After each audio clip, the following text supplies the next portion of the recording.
Claudia. I was born in Kenya, grew up in Australia, and currently living in Canada.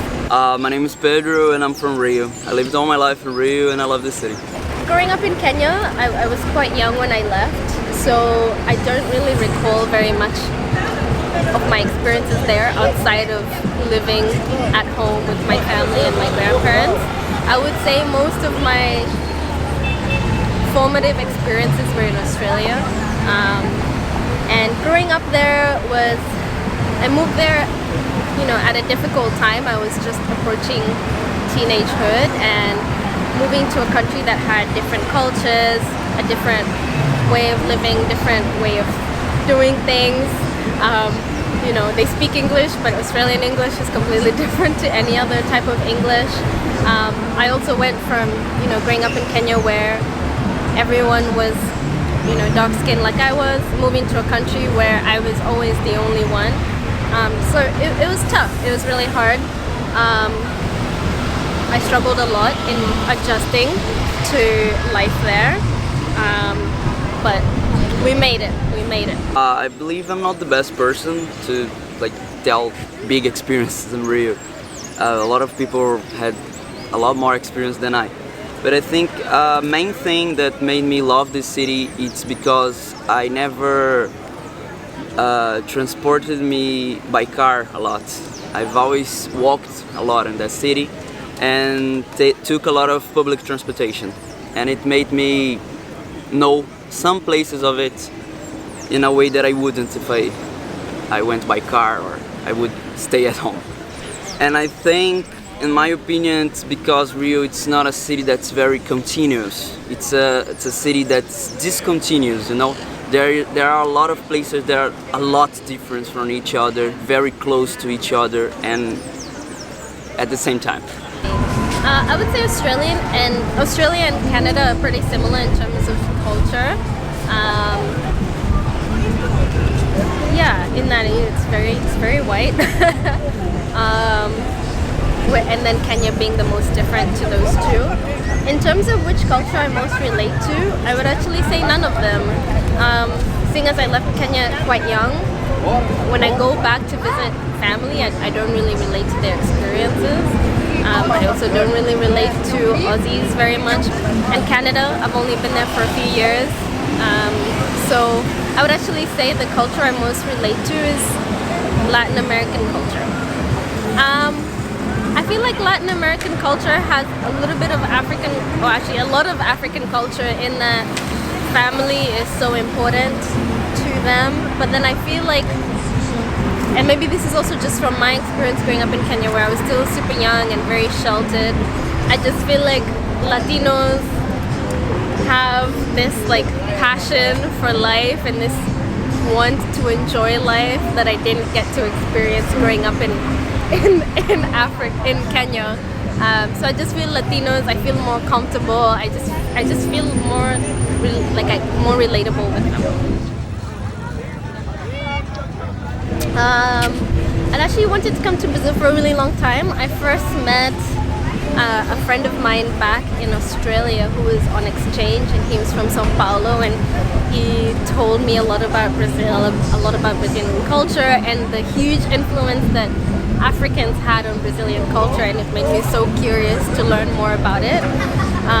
So Brazil was always on the back of my mind, but it wasn't until this year when some friends invited me to come with them and experience the country. So that's what made me come.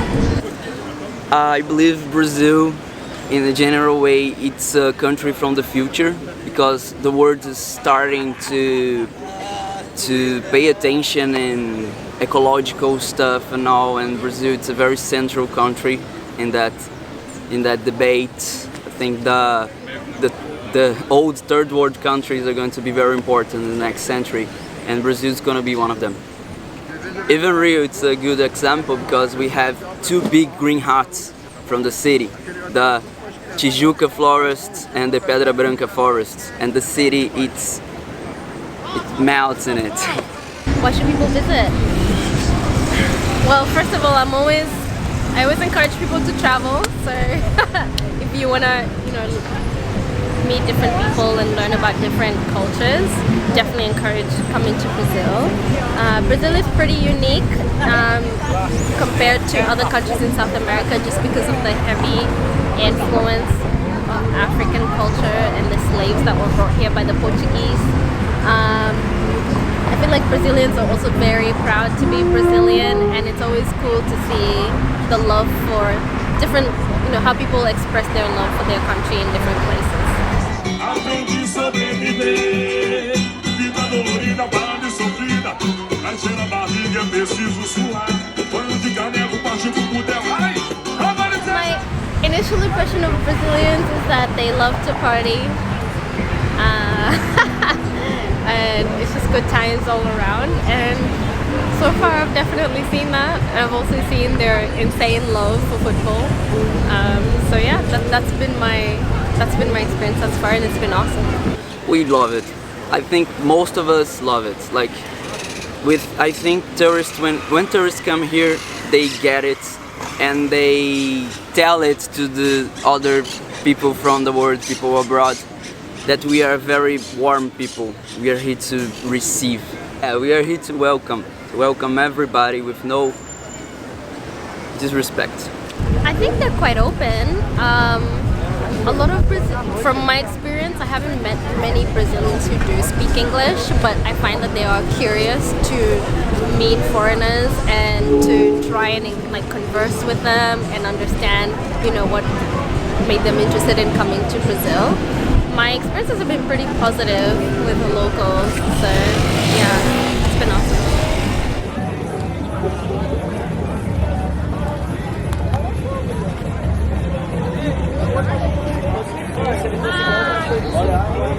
Okay, the first thing you should do to Brazil, when you come to Brazil, is definitely eat some of the food. I think the first thing they should do is drink some caipirinhas and some beer with the local people, the real local people. Of course, you can go to the Pão de Açúcar and to the Corcovado and buy a caipirinha and buy a beer and watch the view. But I think you should go to the streets and buy a caipirinha from a street sailor and try to communicate with them. Even if he doesn't speak any other language than Portuguese, you will be able to communicate, you will be able to understand it, because we are open to it. You just have to be open as well. It's a huge country, and there's a lot of diversity in the different cities in Brazil, the different states within Brazil. So it depends on where you go.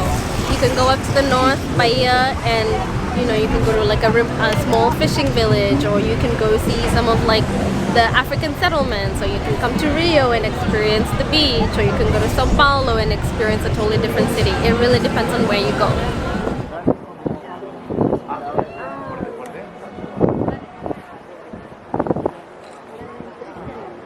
I'll just say I've visited most of the countries in South America, Mexico and Puerto Rico, in Central America, the US, Canada, Australia, some countries in Asia.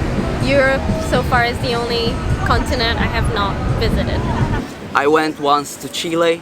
It was awesome, but it was in other times. The economics was different in Latin America and Brazil, and I love to meet a Latin American country. I want to know all over, of course, but some of my destinations that I really am interested to is Mexico, because Mexico, I think it has cultural similarities to Brazil in that sense, to Rio as well, City of Mexico, Baja California, those places I really want to know. Obviously the normal, regular, typical destination like France, like everywhere. And as well, China, Ethiopia. There are some places I want to visit, but Neymar left Brazil too soon. I don't want it to make the same error. My dream destination is Colombia, which I will be visiting in a few months. And the reason I want to go there, there's a few reasons. First, I love Colombian Spanish, and I want to speak like a paisa from Medellin. So that is why. Another reason is I just want to experience. I've met a lot of Colombians, and I want to experience firsthand being there, what the life is like in Colombia.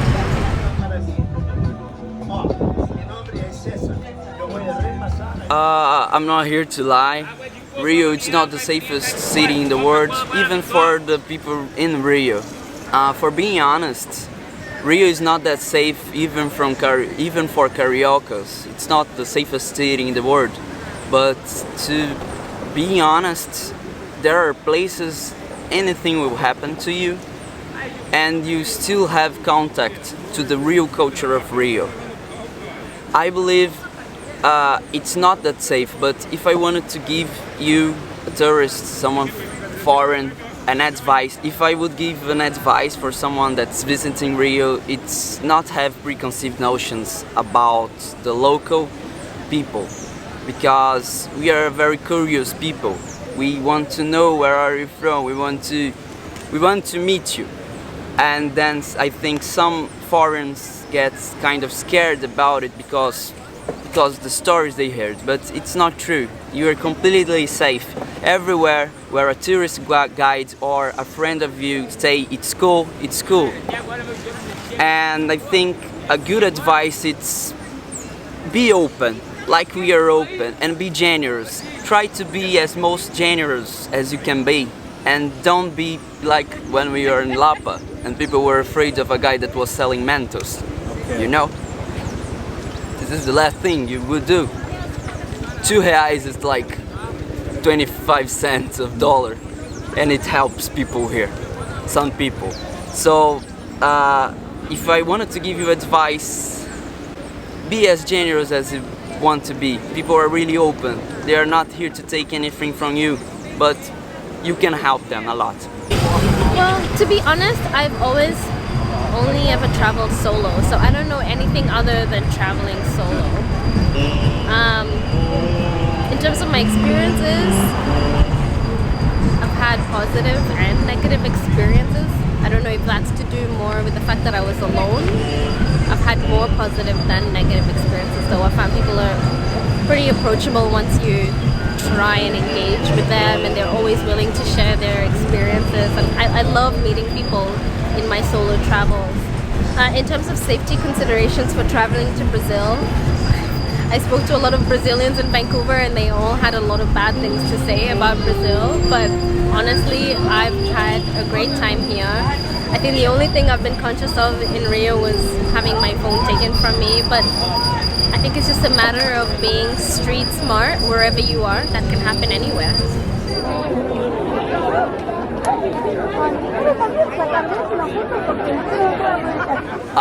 So I'm open arms, just like Cristo Redentor to this, and all those people are. And you should come visit Rio and meet all the people you can, and be open to everyone. Things here